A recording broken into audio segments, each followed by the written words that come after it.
చేసే ముసలమ్మ కొడుకే తోటరాముడు. సాహస కార్యాలంటే ఆసక్తి ఉన్న యువకుడు. అతని సహాయకుడు అంజిగాడు. రాజకుమార్తె మాలతి అప్పుడప్పుడు ఆ ఉద్యానవనాన్ని సందర్శిస్తూ ఉంటుంది. తల్లికి తెలియకుండా దొంగచాటుగా మాలతిని చూసి ప్రేమలో పడతాడు తోటరాముడు. రాణిగారి తమ్ముడి దౌర్జన్యాన్ని ధైర్యంగా ఎదిరించడం చూసి ఆమె కూడా తోటరాముడిపై మనసు పడుతుంది. ఆమెను పెళ్లాడాలంటే మహారాజు కోరిన విధంగా సర్వసంపదలు సాధించడానికి నేపాల మాంత్రికుని ఆశ్రయిస్తాడు. ఆ మాంత్రికుని సూచన మేరకు పలు సాహసాలు చేస్తాడు. అయితే తోటరాముడిని బలిచ్చి పాతాళ భైరవి అనుగ్రహాన్ని పొందాలని, అందువలన తన శక్తికి ఎదురుండదని మాంత్రికుని అసలు ప్రణాళిక. ఇది తెలుసుకున్న తోటరాముడు అదను చూసి మాంత్రికుడిని బలిచ్చి పాతాళ భైరవి అనుగ్రహాన్ని పొందుతాడు. తన వైభవాన్ని రాజుకు ప్రదర్శిస్తాడు. అయితే మాంత్రికుని శిష్యుడు సదాజప మూలికల సహాయంతో తన గురువు గారిని బ్రతికించుకుంటాడు.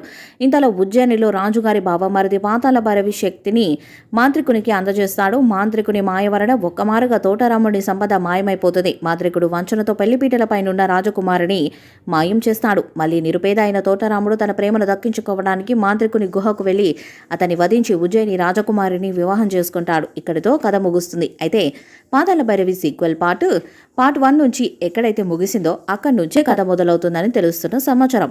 ఇందులో జూనియర్ ఎన్టీఆర్ యువరాజుగా కనిపించబోతున్నారట. యువరాణిని పెళ్లి చేసుకుని తన రాజాన్ని ఎంతో సుభిక్షంగా పరిపాలిస్తున్న వంటి జూనియర్ ఎన్టీఆర్కి నేపాల్ మాంత్రికుడి సహోదరుడి నుంచి ఎటువంటి పరిణామాలు ఎదురయ్యాయి అనేది పాతాళ భైరవి సీక్వెల్లో అత్యంత ఇంట్రెస్టింగ్గా ఉండబోతున్న అంశం.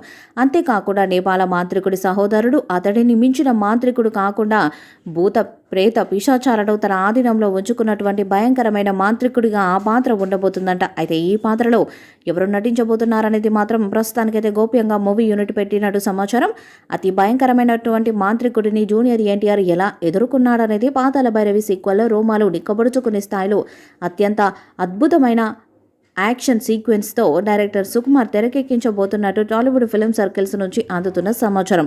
అంతేకాకుండా ఈ సినిమా 2026లో ప్రేక్షకుల ముందుకు రాబోతుందని విశ్వసనీయ వర్గాల నుంచి తెలుస్తుంది. మరి ఈ సినిమా ఎలా ఉండబోతుందన్నది తెలియాలంటే ఆఫీషియల్ అనౌన్స్మెంట్ వచ్చేంత వరకు వేచి చేయాల్సిందే. ఈ వీడియోపై మీ అభిప్రాయాన్ని కామెంట్ బాక్స్లో తెలియజేయండి.